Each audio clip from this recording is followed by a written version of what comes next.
I was 72 years old when my daughter stopped answering my calls. 3 weeks after my double bypass surgery, Catherine blocked my number completely. I stood in the hospital discharge area with a plastic bag containing my medications, watching other patients being picked up by their families. The nurse asked me 3 times if someone was coming. I lied and said yes, just running late. The truth was, I had no one.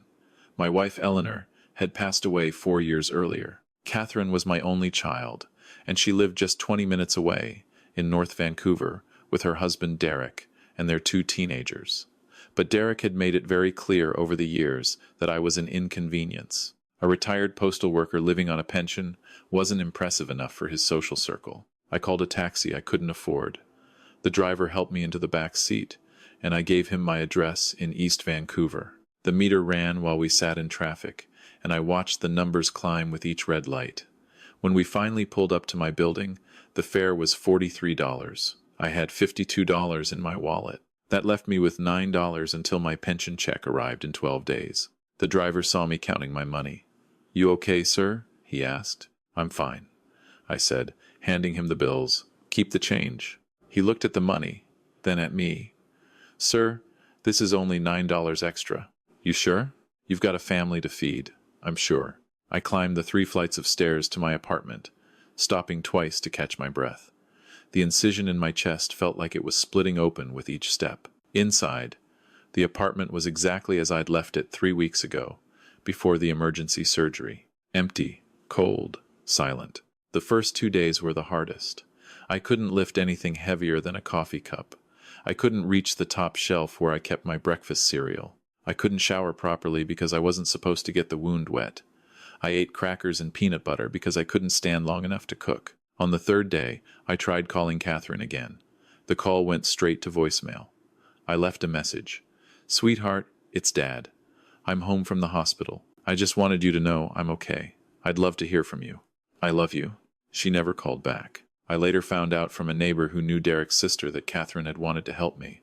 She'd taken time off work, arranged for the guest room, bought groceries. But Derek had told her I was manipulating her, that I should have saved money instead of wasting it on charity donations and helping others all my life. He convinced her that helping me would enable my poor financial decisions. The charity donations he was referring to? For 40 years, I'd sponsored a child through an organization that provided education to kids in developing countries. $25 a month. I'd also volunteered at the community center, teaching English to newcomers. I'd donated blood 147 times. I'd never missed putting money in the Salvation Army kettle at Christmas. But to Derek, that made me foolish. 2 weeks after my discharge, I had a follow-up appointment with my cardiac surgeon. I took the bus, even though the ride made my chest ache. The bus lurched and stopped, and each jolt sent pain through my sternum. By the time I reached the hospital, I was sweating and dizzy. I checked in at the cardiac clinic and sat in the waiting room, watching other patients with their spouses, their children. An older woman across from me held hands with her daughter, both of them laughing at something on a phone. I looked away. "Walter Morrison," a nurse called. I followed her back to an examination room. She took my vitals, asked about my pain levels, my medication compliance. Then she said, "Dr. Rahman will be in shortly." I waited, staring at a poster about heart health on the wall. Then the door opened, and a woman in a white coat walked in. She was in her mid-40s, with kind eyes and dark hair pulled back in a ponytail. "Mr. Morrison," she said, looking at my chart. Then she looked up at me, and something changed in her expression. "Walter Morrison?" "That's right." She stared at me for a long moment. "Did you work for Canada Post, the main sorting facility in downtown Vancouver?" "I did, for 38 years. Why do you ask?" She sat down slowly in the chair across from me, her eyes never leaving my face. "Do you remember the winter of 1999, the ice storm?" I thought back. "I remember. Worst winter in 20 years, power out for days." "Do you remember a girl, 15 years old, waiting outside the post office in the freezing cold, crying?" The memory came back slowly, like something emerging from fog. There was a young girl. She was there when I left work. It was maybe 9 o'clock at night. She was sitting on the steps, absolutely frozen. I asked if she was okay. Dr. Rahman nodded, and her eyes were shining. She told you she'd run away from a foster home, that she had nowhere to go, that she was waiting to see if a letter came from her little brother, who'd been placed in a different home. I remembered now. The letter was there. It had come that day, but we were closed. I wasn't supposed to do it, but I went back inside and found it. It was from her brother, saying he missed her, and he'd written down the phone number of his foster family. You did more than that, Dr. Rahman said quietly. You drove her to a women's shelter. You waited while they got her settled, and before you left, you gave her an envelope. Inside was $200 and a note. I had forgotten about the note. I'd written it on a scrap of paper from my truck. I didn't remember the exact words. The note said, "You have a future. You have a brother who loves you. You have worth. Someone believes in you." I kept that note for 15 years, Mr. Morrison. I kept it in my wallet all through high school, all through university, all through medical school. When I wanted to quit, when I thought I wasn't smart enough or strong enough, I read that note. I didn't know what to say. I'd thought about that girl over the years, wondered if she was okay, but I'd never expected to see her again. Dr. Rahman, I managed. Nadia Rahman. My foster family helped me reconnect with my brother. They adopted us both. They paid for my education. But you were the first person who told me I mattered. The first person who saw me as more than a problem. We sat in silence for a moment.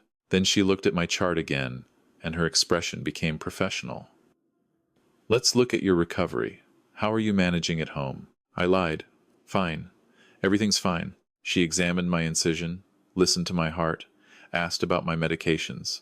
Then she said, "Mr. Morrison, I need to be honest with you. Your recovery is going to take 3 to 6 months. You shouldn't be living alone. You need help with daily activities, someone to drive you to appointments, someone to make sure you're eating properly and taking your medications. Do you have family? Someone who can stay with you?" "My daughter," I said. "She's been very busy, but she'll help when she can." Dr. Rahman looked at me carefully. "When was the last time you spoke to her?" I didn't answer. "Mr. Morrison, I'm your doctor, and I need to know the truth. If you don't have support at home, we need to arrange for home care services." "Are you alone?" I nodded. "My daughter and I. We're not speaking right now." Dr. Rahman set down her pen. "And you've been managing on your own since discharge? For 2 weeks?" "I'm doing okay. Have you been eating properly? Taking your medications on time? Keeping your follow-up appointments?" I hesitated too long. "I see," she said. She was quiet for a moment, thinking. Then she made a decision. "Mr. Morrison, I have a guest suite in my home. It's empty. I want you to stay there while you recover." "Dr. Rahman, I couldn't possibly." "Nadia. And yes, you can. 25 years ago, you helped me when you had no obligation to do so. You gave me money you probably needed. You took time you probably didn't have. You saw me as a human being when most people walked right past. Now I'm asking you to let me return that kindness. It's not appropriate. You're my doctor. Then I'll refer you to my colleague Dr. Patel for your ongoing care. But I'm not letting you go back to an empty apartment where you're struggling to feed yourself. I'm not letting you take the bus to appointments when you can barely walk. And I'm certainly not letting you sit alone when you've just been through major surgery." I felt my eyes burning. "I don't want to be a burden." "You're not a burden. You're someone who deserves help. Just like I deserved help when I was 15. 20 minutes later, I was sitting in the passenger seat of Nadia's car, my small bag of belongings in the back. She drove to my apartment, helped me pack a suitcase, and we left. Her home was in West Vancouver, overlooking the water. It was beautiful, modern, clearly expensive. The guest suite was on the main floor, with its own bathroom and a small sitting area. "This is too much," I said. "It's exactly right," Nadia replied. "Now, I need to get back to the hospital for my afternoon surgeries. But my husband Rashid will be home by 6. He's a high school teacher. He's looking forward to meeting you. We eat dinner around 7, and I'd love it if you'd join us." I wanted to refuse, but I was too tired and too grateful. That first week was strange. I wasn't used to being cared for. Rashid made breakfast every morning before leaving for work, leaving me a plate of eggs and toast with a note. "See you tonight." Nadia checked on me between surgeries, texting to make sure I'd taken my medications. They both insisted I join them for dinner. On the 4th evening, I met their children. Layla was 13, quiet and studious. Karim was 16, athletic and loud in the way teenage boys are. At dinner, Nadia told them the story of how we'd met. "Wait," Karim said. "So you just gave Mom money? Like a stranger?" "She wasn't a stranger. She was a young person who needed help. But you didn't know her. That's exactly why she needed help. Nobody knew her. Nobody was looking out for her." Layla looked at me with new interest. "That's really nice." After dinner, Rashid pulled me aside. "My wife told me what you did for her. I want you to know, you're not a guest here. You're family. Stay as long as you need." I stayed for 6 weeks. During that time, I grew stronger. Nadia monitored my recovery with the precision of a surgeon and the care of a daughter. Rashid and I watched hockey games together, arguing good-naturedly about the Canucks' prospects. Layla helped me with the crossword puzzle every Sunday. Karim taught me how to use FaceTime on a tablet they gave me.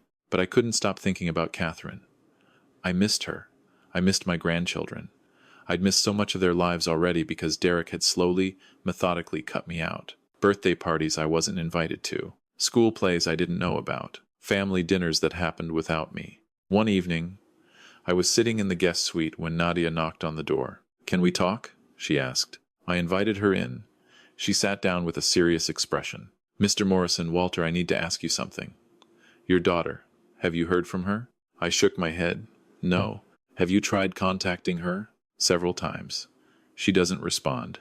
Nadia was quiet for a moment. "I looked up your daughter, Catherine Morrison Blake. She's married to Derek Blake, a financial advisor. They live in North Vancouver. They have 2 children, Emma and Jack." "That's right." I found Derek Blake's office number. I called him. My stomach dropped. "Nadia, you didn't have to." I told him who I was. I told him you were recovering at my home. I told him you'd been alone and struggling, and that as your doctor, I was concerned about the lack of family support. Do you want to know what he said? I wasn't sure I did. He said you were manipulating people, that you'd always been good at playing the victim, that you'd made poor financial choices your whole life, and now you wanted others to bail you out. He said Catherine was better off without your guilt trips. I closed my eyes. That sounds like Derek. Then I asked to speak to Catherine. He said she didn't want to talk about you, but I could hear her in the background. "Walter." I could hear her asking who was calling, and when Derek hung up, I heard her voice getting louder, angry. "I think she didn't know I'd called. I don't think she knows where you are or how you're doing." "Derek controls the information," I said quietly. "Always has. He checks her phone, her email. He tells her what I've supposedly said or done. By the time it reaches Catherine, I'm always the villain. That's abuse. I know. I've tried to tell her. She doesn't believe me. She loves him." Nadia looked at me with such sadness. "What are you going to do?" "Nothing. I can't force her to see the truth. I can't rescue her from a marriage she wants to be in. All I can do is be here if she ever needs me." That's very wise. And very heartbreaking. It's the reality of loving someone who's chosen someone else. 2 weeks later, something unexpected happened. Nadia came home from the hospital with news. "I did something," she said. "I'm not sure if it was right, but I did it anyway." "What's that?" "I hired a private investigator to look into Derek Blake's business practices." "Nadia, just listen. The investigator found something. Derek has been taking money from some of his elderly clients. Not large amounts, nothing that would trigger immediate suspicion. A few $100s here, 1,000 there. He's been doing it for years." The investigator brought the information to the Financial Regulatory Board. "They're opening an investigation." I stared at her. "Why would you do that?" "Because men like Derek Blake don't just hurt one person. They hurt everyone around them. And because your daughter deserves to know who she's married to." 3 days later, Catherine called me. It was the first time I'd heard her voice in months. "Dad?" She was crying. "Dad, where are you?" "I'm safe, sweetheart. I'm staying with a friend while I recover." "Recover? What happened? Are you okay?" I explained about the surgery, the recovery, everything. As I talked, I could hear her crying harder. "I didn't know," she said.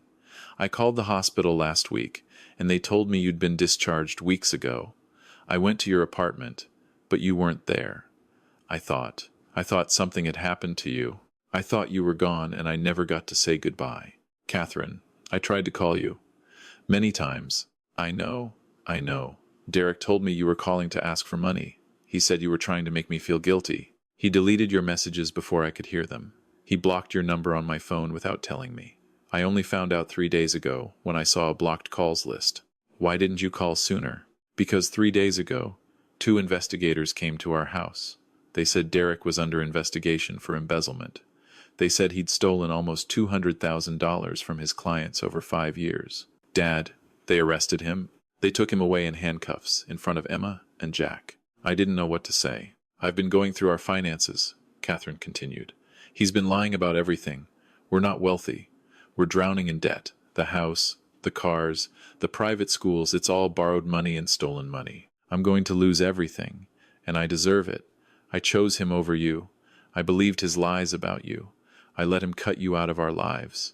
I'm so sorry, Dad. I'm so sorry. Catherine, where are you now? I'm at the house, but not for long. The bank is foreclosing. I have to be out in 30 days. I'm looking for an apartment. Something cheap. I have to pull Emma and Jack out of their school. I have to find a job. I haven't worked in 10 years. Where are the kids now? They're with me. They're scared. They keep asking about their dad, about why the police took him, about why we have to move. I don't know what to tell them. I looked around the guest suite, at the comfort and safety Nadia had given me. Then I made a decision. Come here, I said. Come to where I'm staying. Bring Emma and Jack. Come now. Dad, I can't. You're recovering. You can't take care of 3 more people. I'm not alone. The woman I'm staying with. She has room. Come here, and we'll figure out the rest together. I can't ask that of a stranger. She's not a stranger. She's someone who understands what it means to have nowhere to go. Trust me. Come. I gave her the address. Then I found Nadia in the kitchen and explained everything. She didn't hesitate. Of course they can come. The guest suite has a pull-out couch. We'll make it work. Nadia, it's 3 more people. It's your family. That's all that matters. Catherine arrived 2 hours later. She looked exhausted, her eyes red from crying. Emma was 11, quiet and withdrawn. Jack was 14, angry and confused. They stood in the foyer with 2 suitcases and a garbage bag of belongings, looking lost. Nadia introduced herself. I'm Dr. Rahman. Your grandfather saved my life when I was 15 years old. Now I'm helping him recover from surgery, and you're welcome here for as long as you need. Catherine looked at me. Dad, I don't understand. How do you know her? So I told her. I told her about the winter of 1999, about the girl on the steps, about the letter and the shelter and the $200 I could barely afford to give. I told her about the note. Catherine cried. You gave away $200 when you were barely making ends meet? I gave away what I could, same as I've always done. Derek said you were financially irresponsible. He said you wasted your money. I spent my money on things that mattered. There's a difference. That night, we all had dinner together. Rashid made extra food.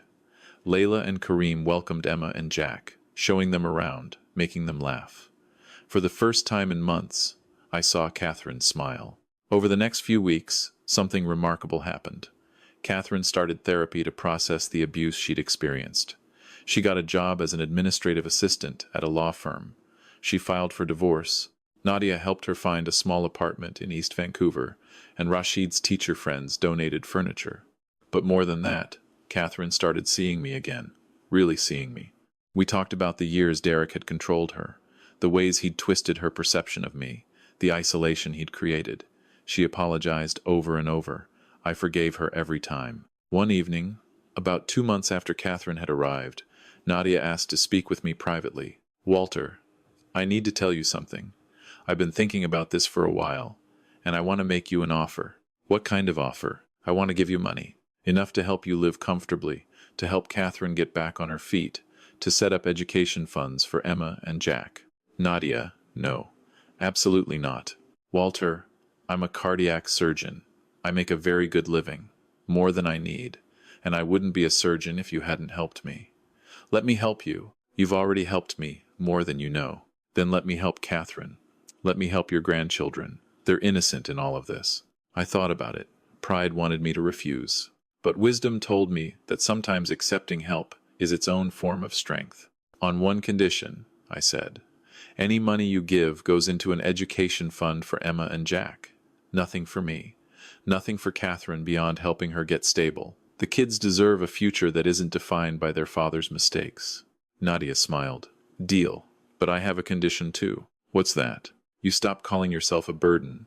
You stop apologizing for needing help. You accept that you're part of this family now. Not as a guest, but as someone we love.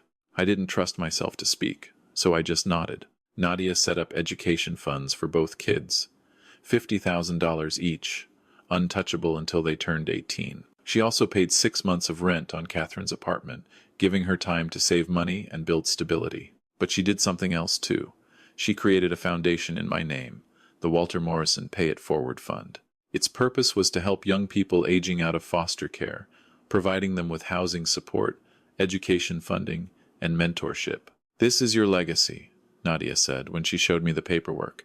Every person we help, that's because of you, because of what you showed me about kindness. I was 73 years old, sitting in a beautiful home with a family that wasn't mine by blood but was mine in every way that mattered. My daughter was healing, my grandchildren were thriving, and somehow, a $200 act of kindness from 25 years ago had created ripples I never could have imagined. 1 year after my surgery, I moved into a small apartment near Catherine and the kids. I was healthy, active, and finally able to live independently again. But I had dinner at Nadia and Rashid's house every Sunday. I volunteered with the foundation, meeting with young people, sharing my story, listening to theirs. Catherine and I rebuilt our relationship slowly, carefully. She learned to recognize the patterns of control and manipulation. She learned to trust her own judgment again. She learned that love doesn't mean accepting abuse, and that walking away from toxicity isn't failure, it's survival. Emma and Jack flourished once they were free from the pressure of maintaining appearances. Emma discovered a love of science and talked about becoming a doctor like Auntie Nadia. Jack joined a community hockey league and found joy in something that didn't cost thousands of dollars. Derek was convicted of embezzlement and fraud. He served 4 years in prison. During that time, he wrote letters to Catherine, trying to convince her to take him back, claiming he'd changed. She never responded. She'd learned that some people don't change, and that protecting yourself isn't cruel, it's necessary. 2 years after my surgery, Nadia asked me to speak at a fundraiser for the foundation. I stood in front of 200 people and told my story. I talked about the girl on the steps, the note in the envelope, the kindness that came back to me when I needed it most. But I also talked about the harder truths, about how Derek had isolated Catherine by making her doubt herself, by controlling information, by painting everyone who cared about her as the enemy, about how financial abuse and emotional manipulation often go hand in hand, about how the signs are subtle until suddenly they're everywhere. If you're in a relationship where you're not allowed to talk to certain people, where your partner checks your phone, where you're made to feel crazy for questioning things that don't add up, that's not love, I said. That's control, and you deserve better. After the speech, a young woman approached me. She was maybe 25, crying. My boyfriend does those things, she said. All of them. I thought I was being paranoid. You're not paranoid. Trust yourself. But I love him. You can love someone and still need to leave them. Love doesn't mean staying in a situation that's destroying you. She left that night with information about domestic violence resources. I don't know if she used them, but I hoped she did. 3 years after my surgery, on a Sunday afternoon at Nadia's house, I watched Emma and Jack play in the yard with Layla and Kareem. Catherine was in the kitchen with Nadia, both of them laughing about something. Rashid and I sat on the deck, drinking coffee. You did good, Walter, Rashid said. I didn't do anything except survive. That's not true. You showed Nadia that kindness exists. You showed Catherine that abuse doesn't have to be permanent. You showed your grandchildren that it's possible to rebuild after everything falls apart. That's not nothing. I watched the kids play. I used to think I'd failed as a father because I lost my daughter for so long. But I'm learning that sometimes love means letting people make their own mistakes. And sometimes the greatest gift you can give them is being there when they're ready to come home. You gave her the chance to come home. A lot of parents wouldn't do that after being cut off for so long. She's my daughter. There was never a question. That evening, after dinner, Catherine asked to talk to me alone. We walked in the garden behind Nadia's house, the sun setting over the water. Dad, I need to tell you something. I've been in therapy for 2 years now, working through everything with Derek. and my therapist helped me understand something I never saw before. What's that? Derek targeted me because of you. Because you raised me to be kind, to see the best in people, to be generous. Those are good qualities, but they also made me vulnerable to someone who wanted to exploit them. And for a long time, I was angry at you for that. I blamed you for making me too trusting. My heart sank. Catherine, let me finish. I blamed you, and that was wrong. Because the problem wasn't that you taught me to be kind. The problem was that Derek taught me to doubt myself. You gave me strength, and he convinced me it was weakness. You gave me compassion, and he convinced me it was stupidity. You gave me everything good in me, and he spent years trying to destroy it. She took my hand. I'm not angry anymore. I'm grateful, because the kindness you taught me, that's what's helping me rebuild. That's what's helping me raise Emma and Jack to be good people, despite everything they've seen. That's what's connecting me to people like Nadia, who recognize it and reflect it back.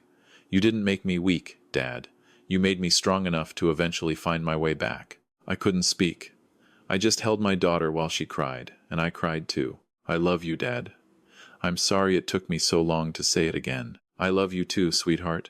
And you never have to apologize for surviving. Later that night, as I drove home to my apartment, I thought about the strange path my life had taken. A heart attack that led to surgery. Surgery that led to abandonment. Abandonment that led to reunion. A $200 act of kindness that circled back 25 years later and saved my life. I thought about the lessons I'd learned. That kindness is never wasted, even when you can't see the results. That family is built through choice and care, not just blood. That manipulation thrives in isolation, and healing requires connection. That pride can be as dangerous as dependence, and knowing when to accept help is a form of wisdom. I thought about Derek, sitting in prison, having lost everything, because he couldn't see people as anything other than resources to exploit. I didn't hate him.